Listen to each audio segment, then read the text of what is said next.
श्री कृष्णा श्री कृष्णा श्री कृष्णा श्री कृष्णा। गुरुर्ब्रह्मा गुरुर्विष्णु गुरुर्देवो महेश्वरः गुरु साक्षात् परम ब्रह्म तस्मै श्री गुरवे नमः। तस्मै श्री गुरवे नमः। अखंडैक रसः, जो अखंड एक तत्व है उसके बारे में मुझे बताओ। तो अभी तक हमको पिछले 4-5 दिनों में एक ही बात बताई, सब कुछ है। माने सत्ता रूप से हमने अखंडता को समझ लिया। सत्ता कभी भी कटती नहीं, पहले ही हमको ग्रहण करना है। जैसे पेड़ है, उसको काटा तो पेड़ का तना है, उसको छीला तो उसकी पटड़ियाँ है, उसको काटा, फर्नीचर बनाया। फर्नीचर है, फर्नीचर को जलाया। राख है। तो यह जो सत्ता है ये अनुस्यूत है। सत्ता कभी भी अभावात्मक नहीं हो सकती। इतना ही नहीं, जगत में अभाव का भी अनुभव भावात्मक ही होता है। देखो, उस कमरे में कौन है? कोई नहीं है। माने अभाव को भी हम केवल सत्ता रूप से ही ग्रहण करते हैं। तो यहां तक एक चिंतन हुआ। तो उसमें हमको कल बताया था, अखंडैक रसो होमः, अखंडैक रसो जपः, अखंडैक रस स्वर्गः, अखंडैक रसा स्वयं। तो पहले हमने अपने सत्ता को स्वीकार लिया। अब ये सत्ता कैसी है इसको समझ लेना है। देखो, जो ज्ञान हमको मन से ग्रहण होता है उस ज्ञान में अस्ति नास्ति, है और नहीं है, यह ऑप्शन पैदा होता है। यह तेजोबिंदु उपनिषद का पुस्तक है, यह कठोपनिषद का पुस्तक नहीं है। अस्ति नास्ति, ऑप्शंस। लेकिन जब हम अपने बारे में जानना चाहते हैं तो क्या हमको ये ऑप्शन है कि मैं नहीं हूं? ये ऑप्शन है ही नहीं। तो यदि अपने अभाव का ऑप्शन नहीं है तो मैं हूं ये कहने की आवश्यकता है। तो कैसे समझना इस तत्व को? इस तत्व को समझने का एक ही तरीका है कि जो सत्य है, जो तत्व है, वह किसी का विरोधी नहीं होता। जो सत्ता, जो सत्य असत का विरोधी है, यह मानसिक प्रत्यय है। और जो सत्य किसी का विरोधी नहीं है वो अपना स्वरूप है। देखो, जैसे शब्द और शब्द का अभाव, शांति। तो जहां शब्द है वहां शांति नहीं, जहां शांति है वहां शब्द नहीं। ध्यान से सुनना, ये पूर्ण दुनिया जो है ना, ये इन्हीं दो तत्वों से बनी हुई है।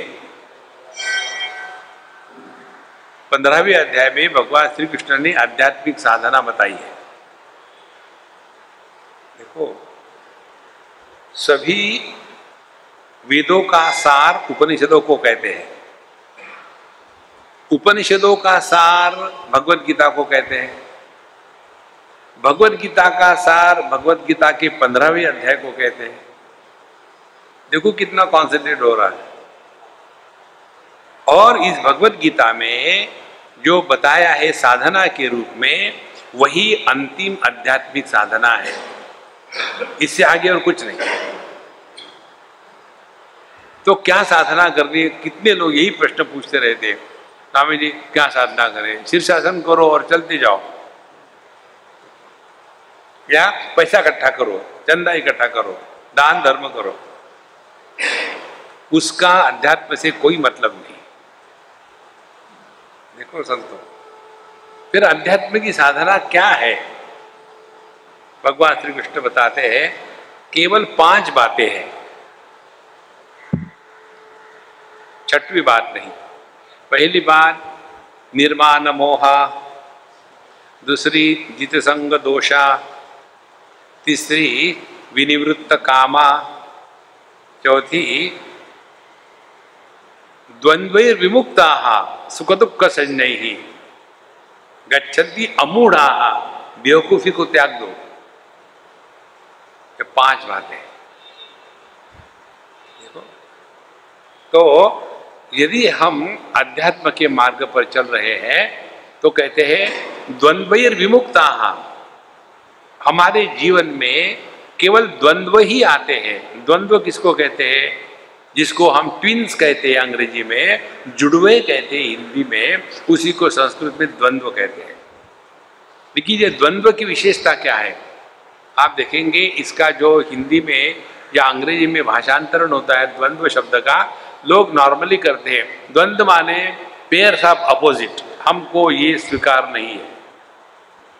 They are not opposite, they are complementary to each other. जन्म मृत्यु का कॉम्प्लीमेंट्री है, सुख दुख का कॉम्प्लीमेंट्री है, स्वास्थ्य रोग का कॉम्प्लीमेंट्री है। कल्पना करो कि मृत्यु है ही नहीं तो जीवन का क्या अर्थ है? दुख है ही नहीं तो सुख की क्या स्थिति है? इस जगत में हर चीज हमेशा द्वंद्वात्मक होती है। तो द्वंद्वैर विमुक्त सुख दुख संज्ञैः, इसकी क्या साधना होगी? अपने दिमाग से ये बात निकाल डाले कि हमेशा अच्छा ही हो। थोड़े गम है, थोड़ी खुशियां। जो आज हमारा मित्र है कल वो हमारा दुश्मन बनेगा, जो आज दुश्मन है वो कल मित्र बनेगा। आज हम स्वस्थ है कल बीमार होंगे, आज बीमार है कल स्वस्थ होंगे। आज लाभ है कल हानि होगी, ये होता ही रहेगा। इसको आप मिटा नहीं सकते। तो करें क्या? द्वितीय अध्याय में भगवान ने इसका उत्तर दिया है। मात्रा स्पर्शास्तु कौन्तेय शीतोष्ण सुख दुखदा आगमा अपायिना अनित्यान तान तितिक्षस्व भारत। आप कोई भी अनुभव अपने इंद्रिय मन बुद्धि के माध्यम से ले लो, कोई भी अनुभव, तो उसकी एक ही कहानी है। चाहे अनुभव सुखदा, सुख देने वाले हो या दुख देने वाले हो, सभी अनुभूतियों की एक ही कहानी। कौन सी कहानी है? आगमा थोड़ी देर के लिए आते हैं, थोड़े समय के लिए रहते हैं और समय के बाद नष्ट हो जाते हैं।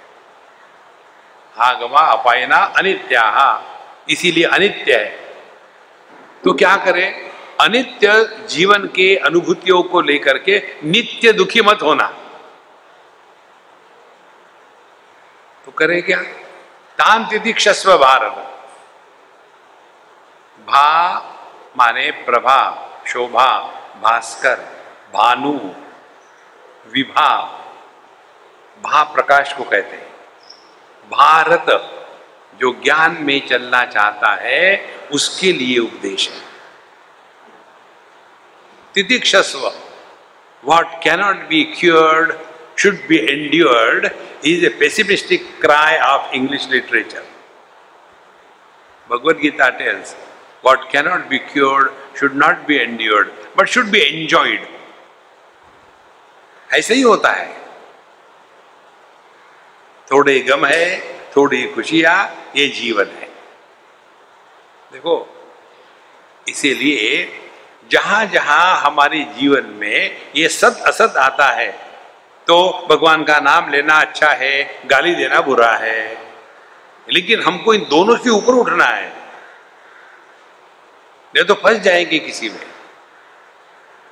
और इसीलिए पहले हमको इस सत्ता को लेकर के अखंड एक रस, यह तत्व बताया ये 23वें श्लोक तक।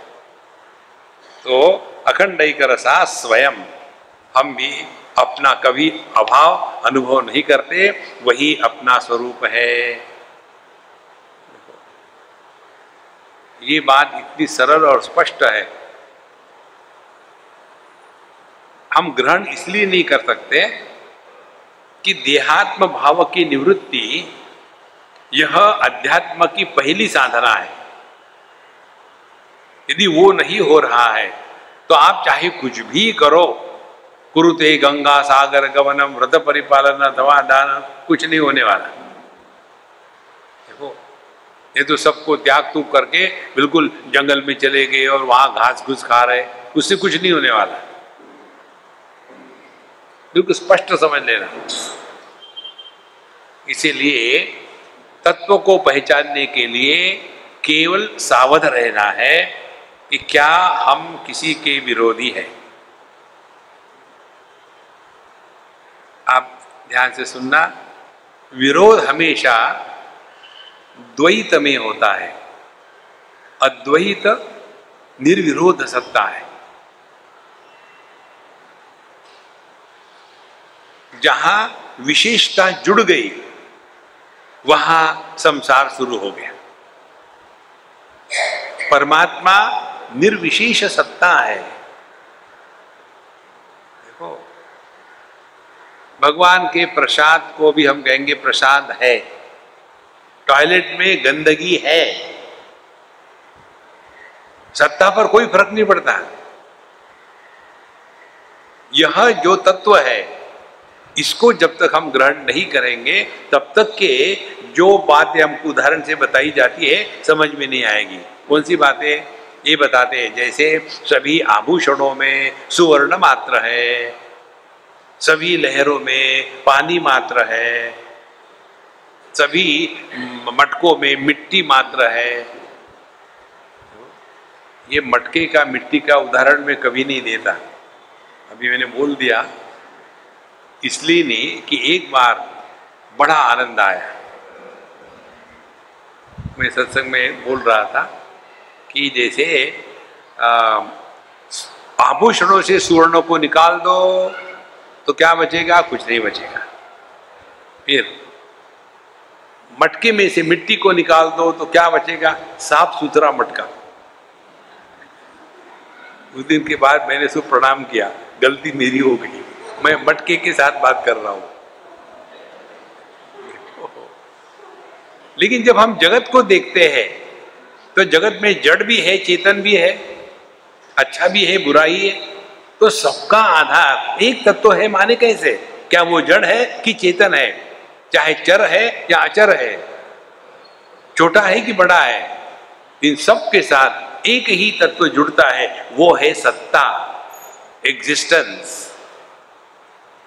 तो जितना हमारा ध्यान इस एग्जिस्टेंस की तरफ होगा, आप धीरे धीरे देखो अपने आप में वापस लौट के आते हो। कैसे?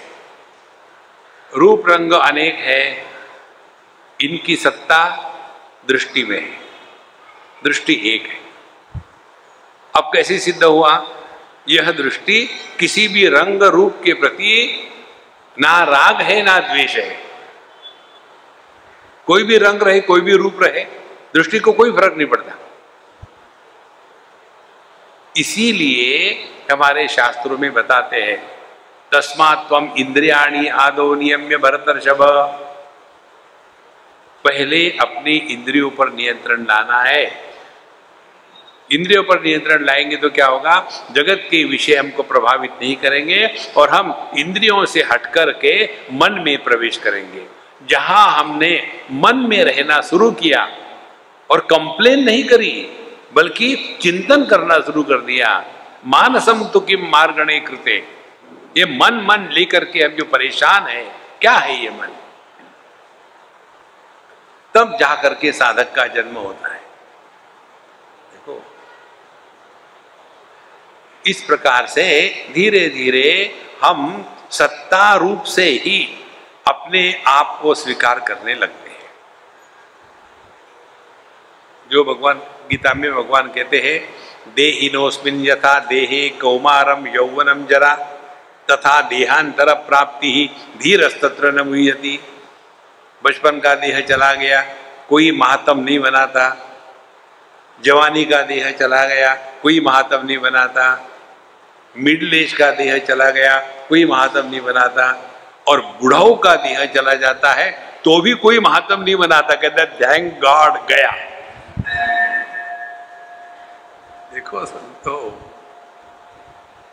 इस तत्व को पकड़ने के लिए हमको यहां तक बताया कि यह तत्व सत्ता रूप से पहले स्वीकार करो। अच्छा महाराज, अब दूसरी बात आती है, अखंडैक रसम सर्वम चिन्मात्रमिति भावयेत्, चिन्मात्रमेव चिन्मात्रम अखंडैक रसम परम। अब एक पॉइंट और ऐड कर देते हैं, यह जड़ सत्ता नहीं है। योग वासिष्ठ में यह विचार आता है, तीन प्रकार के आकाश है। एक स्थूल आकाश है, इस स्थूल आकाश को लेकर के धारणा या ध्यान करने की प्रक्रिया बताते हैं। आप जैसे मर्जी आप बैठ लो, उसके बाद ये धारणा करो कि आकाश का अनुभव कैसा होगा। देखो, अब आप राम राम राम नहीं कर रहे हो, प्राणायाम नहीं कर रहे हो,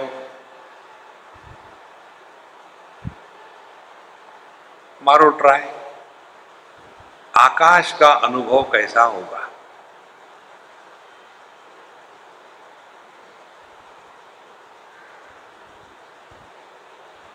तो आपके मन ने आकाश को ग्रहण करने का प्रयत्न किया,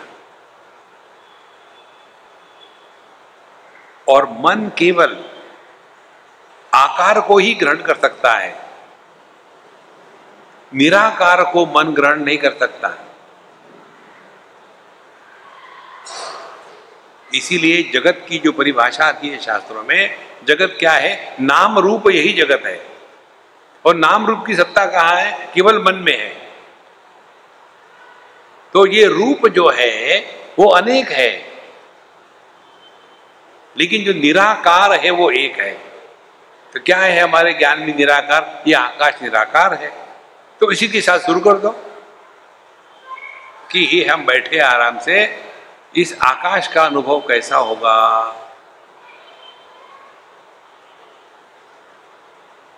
धीरे धीरे भगवान के अनुग्रह से आपकी चिंतन की प्रक्रिया जारी हो जाएगी। क्या होगी? पहली बात, आकार सभी आकाश सभी आकारों को आधार देता है। कोई भी आकार हो, लंबा चौड़ा, राउंड, स्क्वायर, हेक्सागोनल, ट्रायंगल, कोई भी आकार हो, सभी आकारों को आकाश आधार देता है, लेकिन किसी भी आकार के प्रति दुराग्रह नहीं और किसी भी आकार के द्वारा प्रभावित नहीं होता। अब हमको क्या साधना करनी है? यही है, हम अपने अंतःकरण से दुराग्रह हटा दें। कई लोग ये दुनिया भर की अंगूठी पहनते हैं ना, ये शनि, ये मंगल, ये गुरु, ये शुक्र, इन ग्रहों से कुछ ज्यादा परेशानी नहीं होती। असली परेशानी होती है दुराग्रह से। इतने जिद्दी, और ये जिद्दीपन की बात मेरा डायरेक्ट अनुभव आपको बताता हूं, इसलिए मैं अनुभवानंद हूं, डायरेक्ट अनुभव। हम जाते हैं लोगों के यहाँ खाने के लिए, अब सभी को ऐसे लगता है कि मैं पिछले 26 साल से खाना नहीं खाया हूं, और इसीलिए और खाओ और खाओ। अब उनको कहो कि देखो मैं नहीं खा सकता, मैं खाऊंगा तो मर जाऊंगा बाबा, कोई बात नहीं, उनको कोई फर्क नहीं पड़ता। इसको दुराग्रह कहते हैं। और ये दुराग्रह कहते हैं हमारा प्यार है। अरे प्यार व्यार मैं क्या जानू रे। ये दुराग्रह जो है ये व्यक्ति का स्वभाव बन जाता है। संतो, अध्यात्म माने स्वभाव को जीतना, ताकि स्वरूप प्रकट हो जाए। देखो, स्वभाव को जीतना। जैसे अभी हम गए थे हमारे चश्मे के लिए, तो हमको बताया ये पढ़ो, पढ़ सकते हो क्या? तो हमने क्या पढ़ा है उस उधर ध्यान नहीं दिया, केवल उन्होंने जो हाथ में रख दिया वो पढ़ लिया, there is some person standing on the road. अब मुझे कोई मतलब नहीं क्या लिखा है, मतलब था क्या मैं पढ़ सकता हूं कि नहीं। तो मैंने जो पढ़ करके ज्ञान होना था उधर ध्यान नहीं दिया, ध्यान रहा अपने दृष्टि की तरफ। देखो इसी प्रकार से जगत में जब राग द्वेष के द्वारा प्रभावित होकर के जीते हैं तब अपना जो स्वरूप है वो ढक जाता है,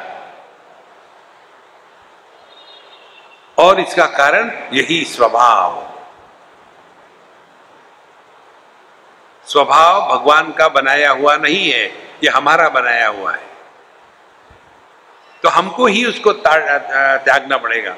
एक बड़ी ब्रिगेडियर की पत्नी दिल्ली में सत्संग के बाद मुझे मिलती है, कहती है स्वामी जी आप मुझे आशीर्वाद दीजिए, मेरे लिए एक संकल्प करिए कि मैं सिगरेट पीना बंद कर दूं। तो मैंने कहा मैं क्यों करूं संकल्प, तुम जब सिगरेट पीती हो तो बड़ी अच्छी लगती हो, ऐसे लगता है कि 1857 का स्टीम इंजन जा रहा है, पियो। और उसके कितने फायदे हैं, तुम जब सिगरेट पीती हो तो तुम्हारे मुख से ऐसी सुगंध आती है मच्छर भी तुम्हारे पास नहीं आ सकते, ओडोमॉस लगाने की जरूरत नहीं। तीसरी बात, जब तुम सिगरेट पीती हो तो तुम्हारा दिल हमेशा गर्म रहता है, you are got a warm heart. चौथी बात, परोपकाराय सदाम विभूतयः, सबका उद्धार करने के लिए संतों का जीवन होता है। तुमने ये टोबैको फार्मर्स का उद्धार करने के लिए सिगरेट पी रही हो, धन्य है आप। उसको इतना गुस्सा है, स्वामी जी आप मेरी मजाक उड़ा रहे हैं, कोई जरूरत नहीं, उड़ चुकी है, लेकिन आप क्यों नहीं कहते। फिर हमने कहा सुनना चाहती हो, तुमने जब सिगरेट पीना शुरू किया तो मेरे पास आई थी क्या, स्वामी जी ये ना मेरी पहली सिगरेट है, आप जरा इनॉग्रेट कर दो। तुमने शुरू किया है, तुम बंद करो। देखो नायम आत्मा बलहीन ही न लभ्या, जो बलहीन है उनके लिए अध्यात्म नहीं है, वो चले जाए मेडिटेशन फॉर स्ट्रेस रिलीफ। एक बार ये मेडिटेशन के इतने भयानक बिजनेस धंधा शुरू हो गया है, मुंबई की बात है, वहाँ के जो हाई कोर्ट के जजेस थे उन्होंने हमको कहा कि स्वामी जी आप हमको मेडिटेशन पर बताइए। ठीक है, 2 लेक्चर दिए और कम से कम 100-150 जजेस आ गए, और बाद में हमने कहा ये 2 दिन के लेक्चर को नाम क्या दे, बोले मेडिटेशन 1 मेडिटेशन 2, नहीं इसमें कोई मजा नहीं आता, फिर नाम कैसा अट्रैक्टिव होना चाहिए, तो क्या नाम दे, हमने कहा नाम इसको दो डू जस्टिस टू मेडिटेशन। तुम जजेस हो ना, डू जस्टिस टू मेडिटेशन। और उनके प्रश्न क्या थे, प्रश्न यही था कि हम लोगों को बड़ा टेंशन होता है, स्ट्रेस होती है जजमेंट पास करने के लिए, तो हम मेडिटेशन सिखाओ। हमने कहा देखो आप ऐसे ही कर रहे हो, एक आदमी को अस्थमा है, उसके अस्थमा को ठीक करने के लिए उसको ठंडा पानी पिला करके उसको वेट लिफ्टिंग सिखाओ। मेडिटेशन रोग निवारण के लिए नहीं है, जैसे जिम बीमार आदमी के लिए नहीं है, लेकिन हम उसी में फंस जाते हैं, मेडिटेशन फॉर स्ट्रेस रिलीफ। कुछ नहीं होगा उससे, समझदारी को ठीक करना है। समझदारी क्या है, स्वभाव हमने बनाया है, हमको अपने स्वभाव को रोकना है, तब जाकर के वो चिन्मय तत्व प्रकट होगा।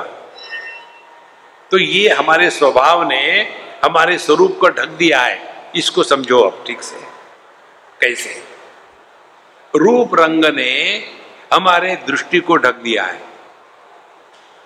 माने हमारा ध्यान केवल रूप रंग में ही है। अभी हम जब आ रहे थे वो बागा बुगा क्या है जहां, वहां से तो रास्ते में कई मकान हैं, तो कम से कम 10 मकान हमने देखे, सबको पीला पीला रंग लगाया हुआ है। तो हमने कहा ये गोवा के लोगों को पीला रंग अच्छा लगता है क्या? कितना गंदा लगता है। अब उस रंग को देख करके मैं क्यों परेशान हूं? लेकिन उस रंग ने मेरी दृष्टि को ढक दिया और उसके बाद उसके ऊपर कमेंट्री शुरू हो गई। तो तात्पर्य क्या निकला? विषय हमारी इंद्रियों को ढक देते हैं, इंद्रिय हमारे मन को ढक देते हैं, मन हमारी बुद्धि को ढक देता है, बुद्धि चेतना को ढक देती है, चेतना अनंत शक्ति को ढक देती है, और अनंत शक्ति जिस परमात्मा की है उसके प्रति हम समर्पित हो ही नहीं पाते। देखो, तो ये सब ढक्कन हमको निकालने हैं समझदारी से, तब जाकर के हमारा स्वभाव बदलेगा। तो अभी हमारा स्वभाव है विषयों में गए, वहां से हटो, इंद्रियों में आ जाओ। फिर हमारा स्वभाव है हम इंद्रियों के गुलाम हैं, तो इंद्रियों की गुलामी छोड़ो, मन में आ जाओ। मन में आ गए तो सेंटिमेंटल बन गए, ये सेंटिमेंटैलिटी त्याग दो, बुद्धि में आ जाओ समझदारी के साथ। बुद्धि में आ गए तो लॉजिक में लग गए, कॉज एंड इफेक्ट, उसका त्याग कर दो और प्रभु चरणों में समर्पित हो जाओ। देखो महाराज, जहां हमने अपने विज्ञानमय कोश को परमात्मा के चरणों में समर्पित कर दिया, उसी क्षण हमने अपने स्वभाव को बदलने के लिए प्रयत्न किया है। देखो, इस प्रकार से यह जो है अखंड एकरसम सर्वम चिन्मात्रमिति भावयेत्, तो सब कुछ केवल चिन्मात्र है, शुद्ध चिन्मय तत्व मात्र है। अब इस चिन्मय तत्व को अनुभव करने के लिए समझना नहीं, समझ में नहीं आएगा। ये समझोगे तो दूसरे को लेक्चर देना शुरू करोगे। इसका अनुभव करना है। जिनको तत्व का अनुभव होता है वो बोलते नहीं, जो बोलते हैं उनको होता नहीं। जैसे हम बोल रहे हैं, कोई अनुभव नहीं, नाम ही अनुभव दुख है। ध्यान से सुनो संतो, चिन्मय तत्व कैसे है अभी आपको अनुभव कराते इसी क्षण। एक एक उदाहरण से आपको चारों तरफ दिख रहा है, प्रकाश है, बल्ब है, कैसे देख रहे हैं? आंखों के माध्यम से, और वो प्रकाश विषयों पर पड़ा है, परावर्तित प्रकाश को देख रहे हैं। असल में हम शुद्ध प्रकाश को नहीं देख सकते। ध्यान से सुनना, ये जो बल्ब है और मैं, इन दोनों के बीच में प्रकाश है ना, दिखता है क्या? यदि प्रकाश है तो दिखता क्यों नहीं? फिर क्या दिखता है? वही प्रकाश जब मेरे चेहरे पर पड़ा तो वो रिफ्लेक्ट हो गया, तो आप क्या देख रहे हैं? Reflected light. You cannot see the original light. तो हमको जितना भी ज्ञान हो रहा है इस दुनिया में, वो ओरिजिनल वस्तु का नहीं हो रहा है। देखो, तो ओरिजिनल वस्तु का ज्ञान कैसा होगा? बिना रिफ्लेक्शन के। तो बिना रिफ्लेक्शन का ज्ञान क्या है? यही है अपने होने का भान।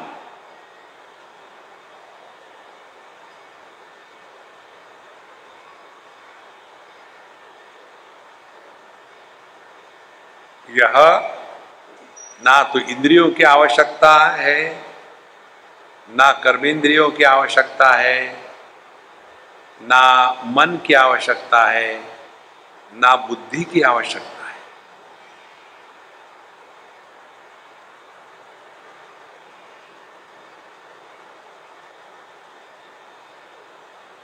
आपने कुछ किया नहीं।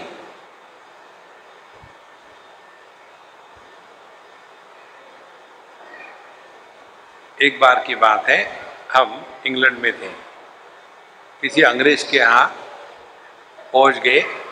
हमारे मित्र की माँ ने कहा कि रात को कहाँ रही करोगे, रात को यहीं सो जाओ, कल सुबह चले जाना। हमने कहा ठीक है, कहीं रात निकालनी है। तो उनके घर गए। अंग्रेजों के घर देखने जैसे साफ सुथरे होते, अपने हिंदुस्तानियों के जैसे नहीं, चारों तरफ गंदगी। तो हमारे बिस्तर के बगल में एक बढ़िया टेबल रखा था, उस पर 2-4 पुस्तकें रखी, पानी रखा, और हम वहाँ लेटे और एक दो पुस्तक ली, थोड़ी 10 मिनट के लिए पढ़ी, फिर नींद आई तो रख दी पुस्तकें। और जब हम लाइट को ऑफ करने गए हाथ से तो स्विच दिख नहीं रहा था, तो फिर उठना पड़ा। और जैसे हमने देखा तो जो बल्ब का प्रकाश था मानो हमारे आंखों के अंदर घुस गया, इतना ब्राइट था। तो हमने ऐसा करके स्विच ऑफ कर दिया और फिर लेट गए तो आंखें बंद है, फिर भी प्रकाश दिख रहा है। फिर आंखें खोली तो स्ट्रीट लाइट दिख रहे हैं, फिर आंखें बंद करी तो फिर वो प्रकाश दिख रहा है। उसी क्षण यूरेका, जो इंद्रियों के माध्यम से देख रहा है वह जागृत पुरुष, और जो बिना इंद्रियों के माध्यम से जगत का अनुभव कर रहा है वो स्वप्न पुरुष। ये दोनों मेरी ही रूप है। मैंने जब देह के साथ तादात्म्य किया तो मैं जागृत पुरुष बना, जब मन के साथ तादात्म्य किया तो स्वप्न पुरुष बना। असल में मैं कौन हूं? इन दोनों का आधार, दोनों के परे हूं, ये अपना स्वरूप है।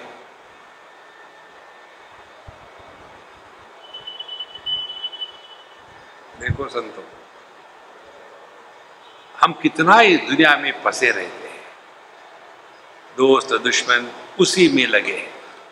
इसीलिए कहते हैं अखंडैक रसम सर्वम चिन्मात्रम इति भावयेत्। तो ध्यान में दो साधनाएं होती है। एक होता है जो हम नहीं है उसका निषेध करना, और जो हम है उसको असर्ट करना, अहम ब्रह्मास्मि। देखो, तो चिन्मात्रम इति भावयेत्, इसी की प्रैक्टिस करें कि मैं शुद्ध चिन्मय तत्व मात्र हूं। समझने की कोई जरूरत नहीं, शुरू कर दो। ये शुरू होने से क्या होगा मालूम है? जगत के विचार और जगत के वस्तु का प्रभाव हम पर होना कम हो जाएगा। तो चिन्मात्र विधि भाव, चिन्मात्रमेव चिन्मात्रम अखंडैक रसम परम। तो क्या हो गया? दो बातें हो गई। पहले हमने सत्ता रूप से तत्व को अखंड एक रस समझ लिया, अब चिन्मय रूप से समझ लेते हैं। अब दोनों को इकट्ठा करो तो क्या हो जाएगा? जो सत है वही चित है, सत और चित अलग नहीं है। देखो, अपना जो होने का अनुभव है वह सीक्वेंस में नहीं है। सीक्वेंस का अनुभव कैसा है? यह पुस्तक है, इसको मैंने खोला और फिर मैं पढ़ रहा हूं, तो एक सीक्वेंस हो गया, 1 2 3 स्टेप्स। लेकिन मैं हूं और मैं अपने होने को जानता हूं, क्या ऐसा सीक्वेंस में ज्ञान होता है ये? कि यह ज्ञान अपना होना और अपने होने को जानना, ये दोनों साइमल्टेनियस होते हैं। तैत्तरीय उपनिषद के मंत्र में आता है, सत्यम ज्ञानम अनंतम ब्रह्म यो वेद निहितम गुहायाम परमे व्योमन्न सोष्णुते सर्वान कामान सह में साइमल्टेनियस। तो जहां हमने अपने सच्चित स्वरूप को अनुभव कर लिया, उसी को आनंद कहते हैं। चिन्मात्रमेव एक रसम परम भवर्जित चिन्मात्रम सर्वम चिन्मात्रमेव ही इदम च सर्वम चिन्मात्रम अयम चिन्मय एव ही। इसलिए इस जगत में शुद्ध चिन्मय तत्व के और कुछ भी नहीं।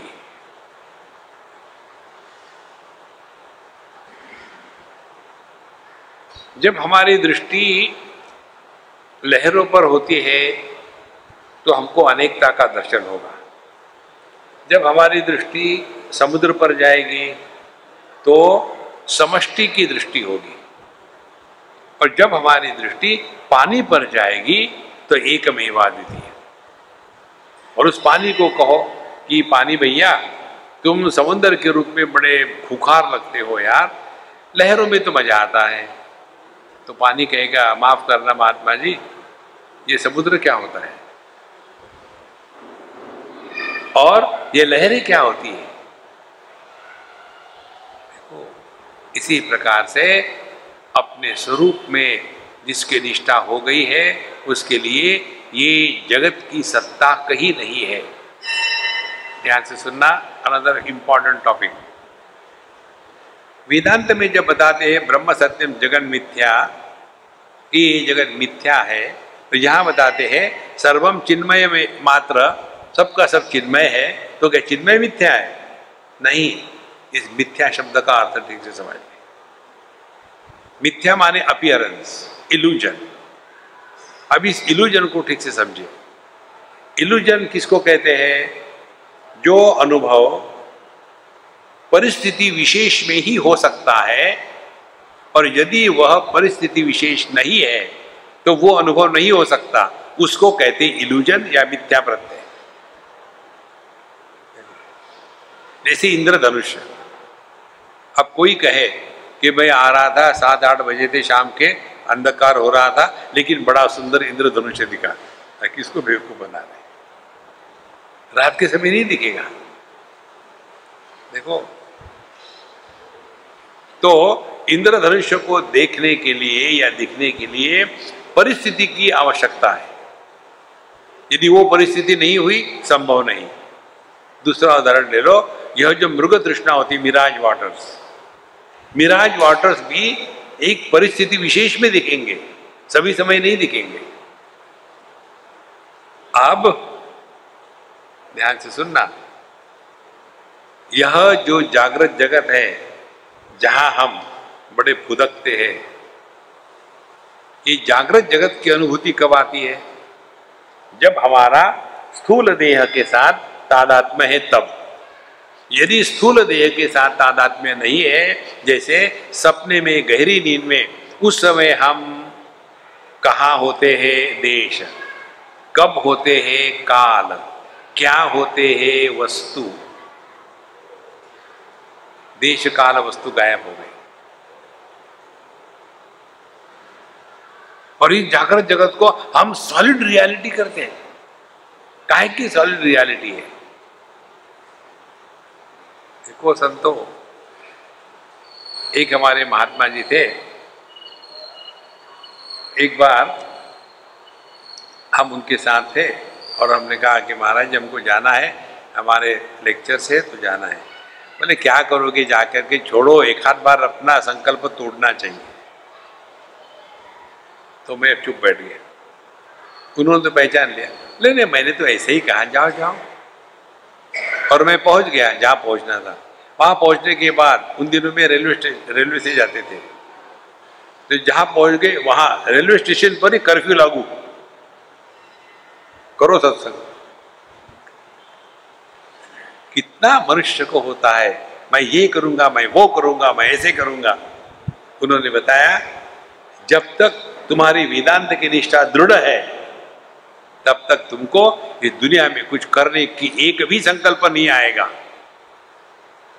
इस दुनिया में कुछ करना है ऐसा यदि संकल्प आया तो अभी मटका कच्चा है, पकाना पड़ेगा।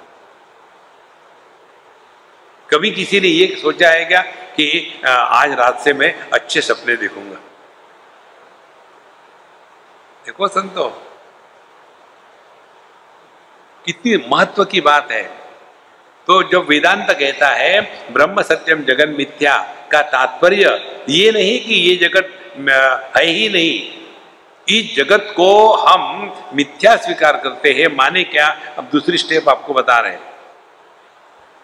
देखो, मैं हूं सत्ता, माइक है सत्ता, तो ये एक ही सत्य दो जगह प्रकट हो रहा है ना। एक जगह में ज्ञाता जानने वाला, दूसरी जगह में जाना हुआ है, एक ही सत्य। उपाधि के कारण दो प्रतीत हो रहा है। यदि उपाधि हटा दो तो दो गायब। ये अर्थ है ब्रह्म सत्यम जगत मिथ्या का। तीसरा अर्थ, जो हमको, यदि हमने किसी वस्तु को मिथ्या स्वीकार कर लिया, क्या माने अब हमारी वेदांत की निष्ठा पक्की हो गई, जगत को मिथ्या स्वीकार कर लिया, तो उसके लक्षण क्या है? किसी को यदि कोई रोग हो गया तो उसके लक्षण क्या है? लक्षणों से ही रोग का निदान होता है। तो यदि जगत को हमने मिथ्या के रूप में, इल्यूजन के रूप में स्वीकार किया है, तो उसके लक्षण क्या हो गए? अब फिर अपने अनुभूतियों का विश्लेषण करो। हम इंद्रधनुष को देखते हैं, लेकिन इंद्रधनुष को हम सत्य के रूप में ग्रहण नहीं करते। वो दिखता है लेकिन होता नहीं, और इसीलिए इंद्रधनुष को देख करके उसका आनंद लेते हैं, लेकिन उसको काट करके घर ले जाने की इच्छा नहीं होती। तो जगत को यदि हम मिथ्या के रूप में स्वीकार करेंगे तो भोग में नहीं रहेंगे, जगत में रहेंगे, आनंद में रहेंगे, लेकिन जगत की किसी भी वस्तु व्यक्ति की कोई इच्छा नहीं होगी। ये तात्पर्य है ब्रह्म सत्यम जगत मिथ्या का। देखो, और ये सब की सब बातें समझदारी की है। और इसीलिए यहां कहते हैं कि चिन्मात्र अखंडैक रसम सर्वम चिन्मात्रमिति भावयेत् चिन्मात्रमेव चिन्मात्रम अखंडैक रसम परम भवर्जित चिन्मात्रम सर्वम चिन्मात्रमेव ही इदम च सर्वम चिन्मात्रम अयम चिन्मय एव ही। तो जो यहाँ है वहाँ है, ये है वो है, सब कुछ एक ही परमात्मा में उपाधि के कारण अनेकता ही है। अब ये दूसरा सिद्धांत पकड़ लो, अनेकता हमेशा औपाधिक होती है और औपाधिक अनेकता सत्य नहीं होती। अब औपाधिक अनेकता माने क्या? आकाश पर हमने उपाधि चढ़ा दी। कौन सी उपाधि चढ़ा दी? सूर्य और पृथ्वी, इनका रिश्ता, ये उपाधि चढ़ा दी। तो उसके द्वारा क्या हो गया? पूर्व का जन्म हो गया। सूर्य पूर्व दिशा में उगता है और जिस दिशा में सूर्य उगता है उसको पूर्व दिशा कहते हैं। तो कौन किसके कारण है? और यदि हम इस सूर्य और पृथ्वी इनके रिश्तों से हट जाए, कैसे हट जाए? सो जाओ, सोने के बाद फिर आपके पैर दक्षिण की तरफ है या उत्तर की तरफ है, क्या फर्क पड़ता है? तो जो एक ही आकाश है, उपाधि के कारण 10 जगह बट गया है, पूर्व पश्चिम उत्तर दक्षिण, 4 कोने ऊपर नीचे, हो गए 10। और उसके बाद फेंग शुई आपके पीछे लगेगी, वास्तु आपको परेशान करेगा। जो नहीं है वो हमको परेशान कर रहा है। कारण यही है कि हमने अपने दृष्टि को ठीक नहीं किया। तो इदम च सर्वम चिन्मात्रम अयम चिन्मय एव ही आत्मभावम च चिन्मात्रम अखंडैक रसम विदुहु। तो जो ये चिन्मात्र तत्व है उसको अनात्म भाव से आप पहचान नहीं सकते। ध्यान से सुनना, उपलब्धि प्राप्ति हमेशा ज्ञानात्मक ही होती है। जो वस्तु हमारे ज्ञान में स्वीकृत नहीं है उसकी हमारे लिए सत्ता नहीं होती। देखो, एक हमारे मित्र थे, अब पता नहीं कहाँ है वो, उनकी पत्नी हमेशा बीमार रहती थी। तो वो जहाँ से भी आए, चलो डॉक्टर के पास जाना है ना, जाएंगे, तो अपने बेचारे ले जाते, करेंगे क्या? तो डॉक्टर के पास उसको छोड़ दिया और बाहर बैठे अपने वेट कर रहे। तो बैठे बैठे वहाँ पढ़ा, कहीं लिखा हुआ था, if you are +50 you should check for your heart. तो उसने सोचा, हाँ मैं तो +50 हूँ ही, अब जब तक इसका होता है मैं भी देख लूँ। और गए अपने ट्रेडमिल करने के लिए, जो भी करना था कर लिया, और उनका 80% ब्लॉक था। और डॉक्टर ने कहा, तुम्हारी पत्नी को जो है वो ठीक है, पहले तुम्हारी इमरजेंसी है, इसको ठीक कर लो। अब देखो, वो हार्ट का प्रॉब्लम था लेकिन वो ज्ञान में इंक्लूडेड नहीं था, तो उसकी कोई सत्ता नहीं थी। और ये अपने जीवन में लगा लो, 24 घंटे लगा लो। देखो, एक बार हमारा कहीं ऐसे लेक्चर चल रहा था और सामने एक छोटी सी बड़ी प्यारी लड़की बैठी थी। वो लेक्चर चल रहा, ऊपर उठ के आ गई। तो हमको तो डिस्टर्ब होता नहीं, हमको वही हमारी साधना है, हमको डिस्टर्ब नहीं होना। और आकर के नजदीक आ गई और मेरे पास कहती, स्वामी जी आपके दाढ़ी में एक स्पाइडर है, मैं निकाल दूं क्या? हमने कहा टिश्यू पेपर ले लो और धीरे से निकाल दो और बाहर जाके फेंक देना। और निकालते समय मेरे दाढ़ी को मत खींचना, वो ओरिजिनल है, विग नहीं है। और आकर के उसने वो टिश्यू पेपर लिया, उस स्पाइडर को निकाल करके बाहर फेंक दिया। अब देखो, स्पाइडर मेरे ही दाढ़ी पर था लेकिन मुझे मालूम नहीं था। सिद्धांत क्या हुआ? जो वस्तु ज्ञान में इंक्लूडेड नहीं होती उसकी हमारे लिए सत्ता नहीं।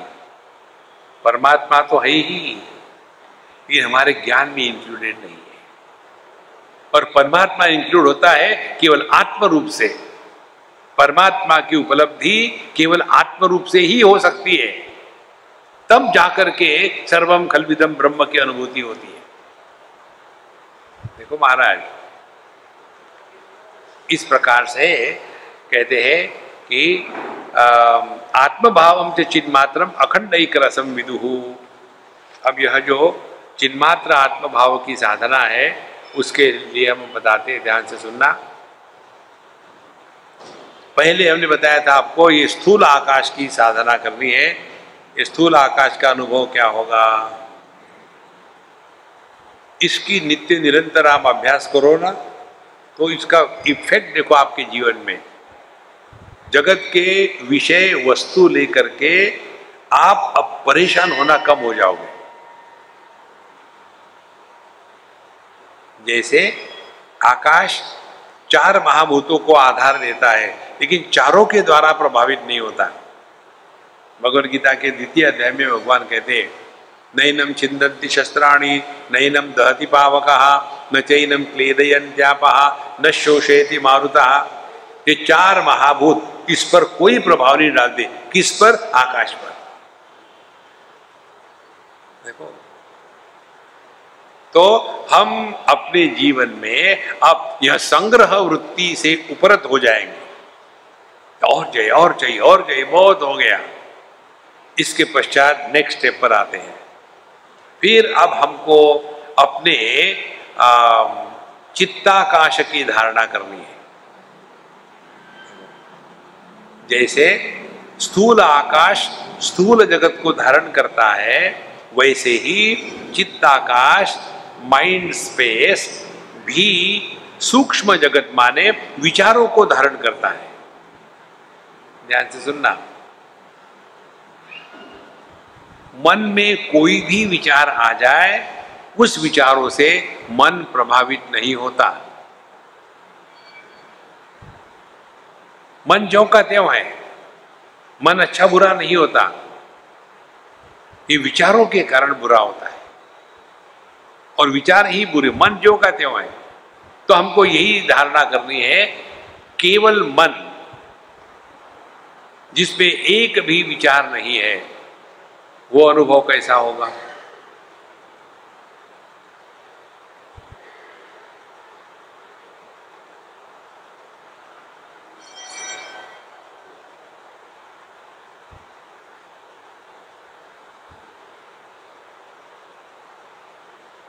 और इसका अभ्यास करते करते आपको 2-4 बातें एकदम क्लियर हो जाएगी। पहली बात, हमारे मन में जितने भी विचार आते हैं, उन विचारों के मूल में एक व्यक्तित्व होता है। और यह व्यक्तित्व काल्पनिक है, वास्तविक नहीं है। मैंने किसी को पत्नी मान लिया तो पत्नी को लेकर विचार आ रहे हैं, फिर उसको डाइवर्स कर लिया, फिर दूसरी को पकड़ लिया, दूसरी को लेकर के विचार आ रहे हैं। तो जहां हम कुछ बने, विचार शुरू हो गए। तो फिर क्या करना होगा? यही साधना करनी होगी कि हम यहां रहे लेकिन कुछ बने नहीं। तो यहां 3 बातें हम आपको बता रहे हैं। चित्ताकाश की धारणा या भावना करके स्वरूप को पहचानना माने पहले कुछ मत बनो। इसीलिए आप शांत होकर बैठते हो। Play what it is like being nobody. कुछ बनो मत। जहां आप कुछ बनोगे नहीं, एक भी विचार नहीं उठेगा। चैलेंज है। किसी भी विचार के मूल में व्यक्तित्व का होना आवश्यक है। जैसे बिना बीज के पौधा नहीं उग सकता, इसी प्रकार से सभी विचारों का बीज समबड़ी, माँ बाप, भाई बहन, सास ससुर, पति पत्नी, ये सब बीज है। इसीलिए यदि आप अपना आध्यात्मिक साधना करते हो तो एक आपको टिप देते हैं, ट्राई करना। करोगे नहीं, मुझे आत्मविश्वास है। जब गहरी नींद में हम खर्राटे मारते हैं, उस समय हम कौन होते हैं? We are nobody. तो सुबह उठने के बाद, before you become anybody, finish your sadhana. कुछ बनो मत। Remain in the same mode of nobody. फिर नहा धो लिए, भगवान के सामने बैठे, जप किया, ध्यान किया, शास्त्र का अध्ययन किया, पाठ किया। ये सब जब हो रहा है, this is all done by nobody. तब इसका जो प्रभाव है आपके हृदय पर स्पष्ट दिखने लगेगा। नहीं तो सुबह बैठे ध्यान करने के लिए, स्वामी जी आ रहे ब्रेकफास्ट के लिए, पता नहीं वो प्याज खाते हैं कि नहीं। ऐसा करते, प्याज काट के रख देते हैं, लेकिन महात्मा लोग तो नहीं खाते। पता नहीं, ये जरा एबनॉर्मली दिखते हैं, तो हो सकता है मेडिटेशन चल रहा है। स्वामी जी को उपमा खिलाओ कि वड़ा पाव खिलाओ। देखो संतो, ये बनो मत। यही साधना है। तो जितने आप नहीं बनने का अभ्यास, इसको साधना कहने हैं। तो कैसे करोगे साधना जगत में रहते समय? ध्यान से सुनना, हमें एक एक आपको बता रहे हैं कैसे हम बनते हैं। हम कौन है? ये अपने भूतकाल का बोझा ढोने वाले गधे।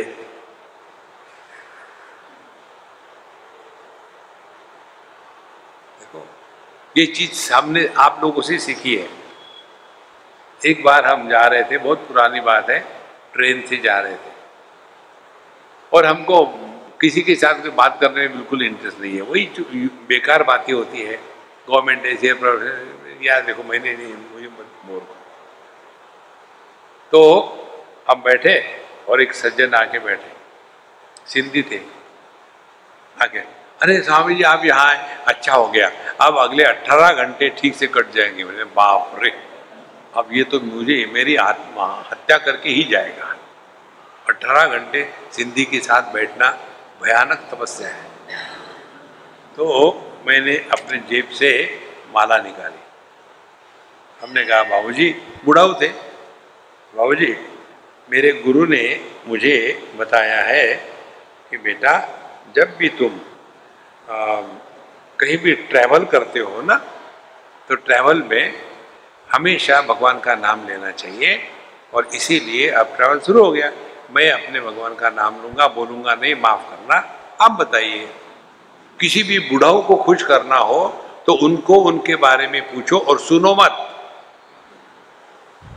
चाबी भर के छोड़ दो। तो शुरू हो गए, हम यहाँ थे, हम वहाँ थे, हमने ऐसा किया, हम वैसा किया। उन दिनों में काबुल में थे, फिर इंडिया का पार्टीशन होने का समय था, तब हम आए थे पेशावर में, लेकिन पार्टीशन हो गया तो हम निकल गए कराची, फिर आ गए रांची, और फिर वहाँ से निकले, फिर आ गए यूएसए, उल्लासनगर सिंधी एसोसिएशन, फिर हम आ गए यूएसए, और वहाँ फिर हमने ये किया वो किया, जो शुरू हो गया। और जब मैं देखता था कि उनका जोश कम हो रहा है तो हाँ, तो फिर उनको जोश आ जाता है, चाबी भर के छोड़ो दो। और ऐसा करते करते करते करते आ गए। और फिर मेरे बच्चों ने कहा कि पापा, यहाँ का जो क्लाइमेट है ह्यूमिड है, आपको तकलीफ होती है, आप दिल्ली चले जाओ। और इसीलिए उन्होंने मुझे इस ट्रेन में आपके सामने बैठा दिया। अच्छा, फिर क्या हो गया? फिर क्या हो गया? कुछ नहीं। ध्यान से सुनना, हम अन्य के साथ हमेशा अपने भूतकाल की बात करते हैं और अपने साथ हमेशा भविष्यकाल की बात करते हैं। कारण एक ही है, मन मरना नहीं चाहता, और मन की खुराक है भूतकाल की स्मृतियां और भविष्यकाल की चिंता। इन दोनों से अपने मन को पकड़ रखो। Your mind is consciousness.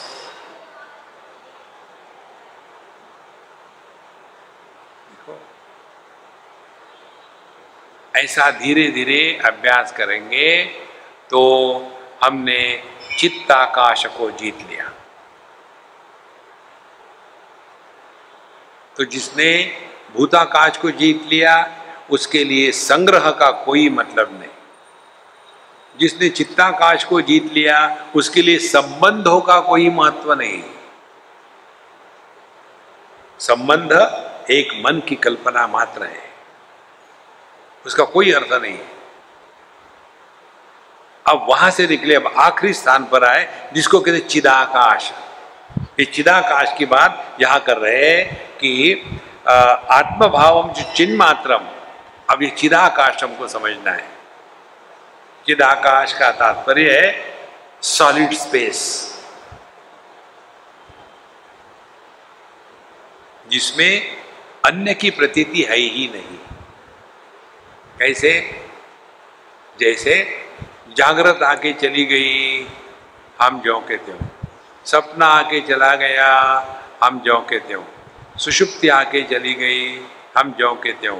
समाधि लगे ना लगे, हम ज्यों के त्यों।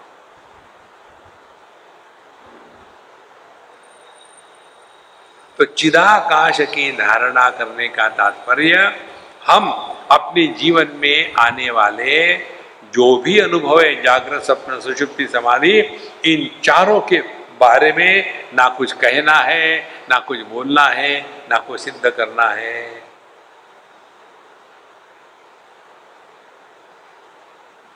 Just be. तब जाके हमको ये समझ में आएगा, आत्मभावम च चिन्मात्रम अखंड रसम विदु सर्वलोकम च चिन्मात्रम त्वत्वा मत्ता च चिन्मयम। और अगली स्टेप बताते हैं, त्वत्ता मत्ता च चिन्मयम। हम जगत को वही देखते हैं जो हमने अपने आप को देखा है। जैसे हम अपने आप को सन्यासी कहते हैं, तो जगत क्या हो गया? सन्यासी और नॉन सन्यासी। एक बार इंग्लैंड की बात है, हमारा 1-2 लेक्चर पूरा हो गया और एक अंग्रेज ने पूछा, mister Swami, you guys don't get married. तो मैंने कुछ बोला नहीं, चुप रहा। फिर उसने कहा, after all happiness is not everything in life. माने there are 2 types of people, those who are married and those who are happy. जहां हमने अपने सभी उपाधियों का त्याग कर दिया कि ना मैं पति, ना पत्नी, ना भाई, ना बहन, ना पुरुष, ना स्त्री, ना सक्सेसफुल, ना फेल्यूर, ना माँ, ना बाप,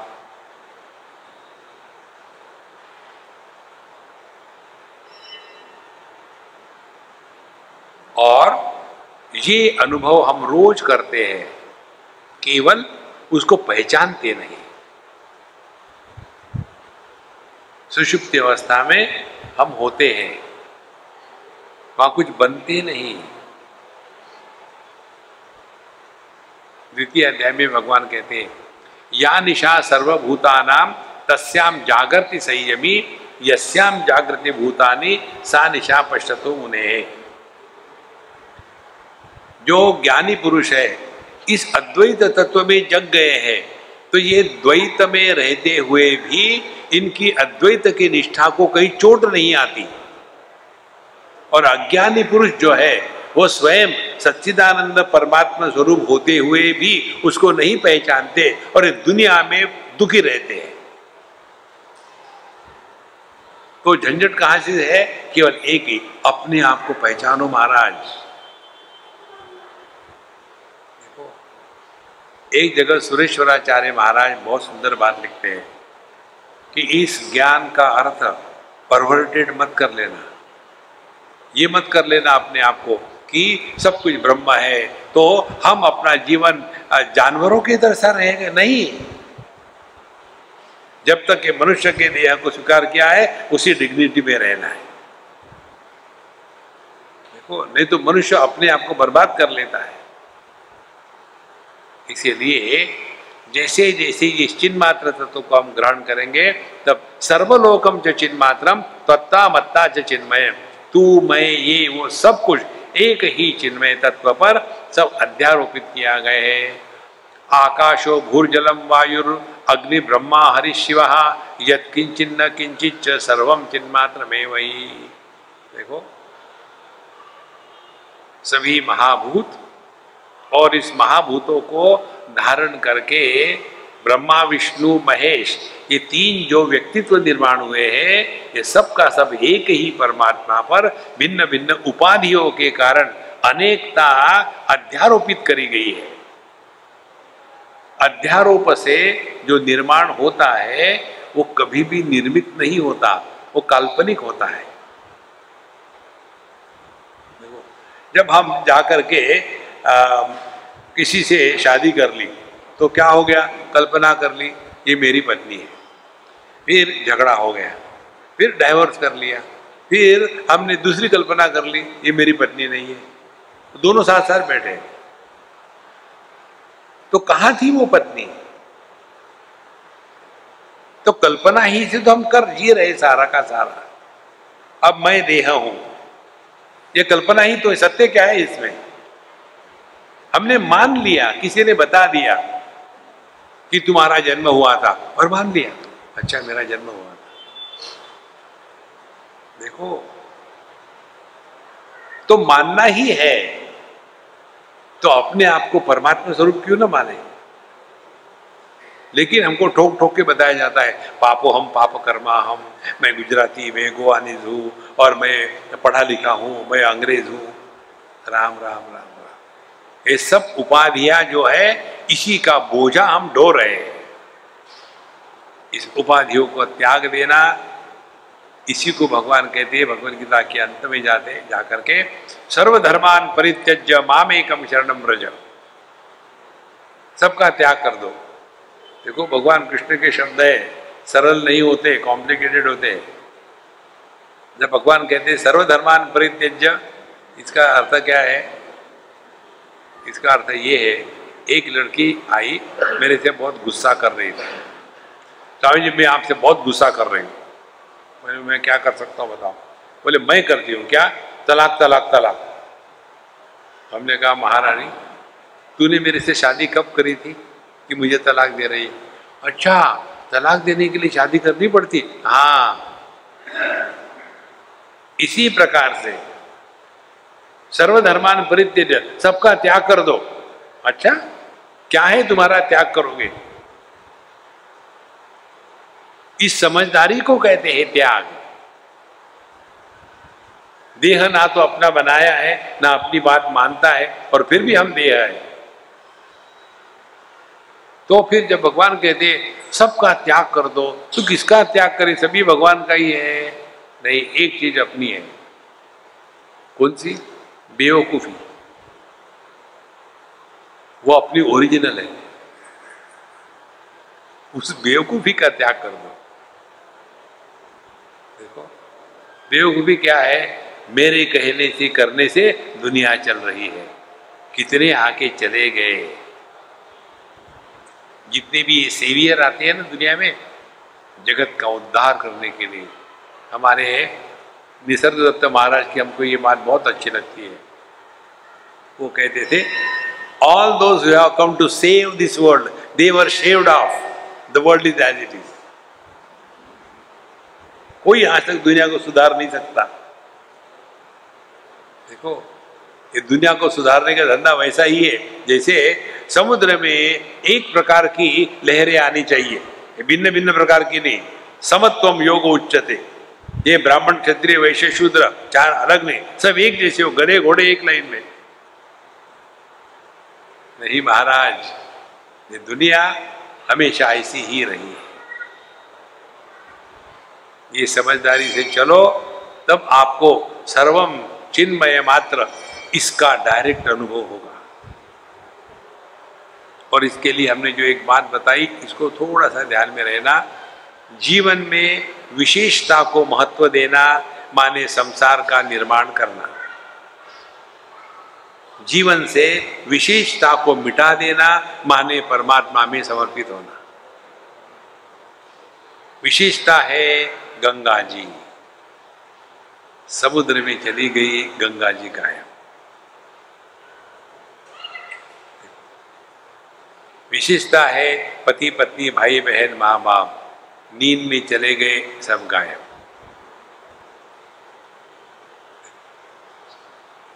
पूरी की पूरी साधना के लिए इतनी ही है। और फिर ये जितने रिश्ते नाते निर्माण होते, कैसे निर्माण होते हैं, केवल देहात्म भाव के बाद। इसीलिए निर्माण मोहा, ये जो डेल्यूजन है हमारा कि हम देह है, इससे अपने आप को बचावे, उसके लिए जो भी करो ठीक है। यदि वो नहीं हो रहा है तो जो भी आप कर रहे हो वो गलत है। देखो खाना खाया और पेट नहीं भरा तो गलत है। इसी प्रकार से धीरे धीरे हम अपने चिन्मय स्वरूप के पास रहने लगते हैं। तो जैसे फिश मार्केट से चले जाओ तो आपके शरीर को भी फिश की बदबू आने लग जाती है। इसी प्रकार से जो अपने स्वरूप के पास बैठा रहता है, उसके जीवन का आनंद, सहजता, प्रेम, मस्त बना रहता है। ओम पूर्णमदः पूर्णमिदं पूर्णात् पूर्णमुदच्यते पूर्णस्य पूर्णमादाय पूर्णमेवावशिष्यते।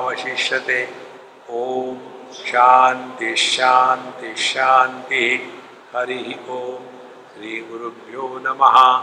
हरि ओम।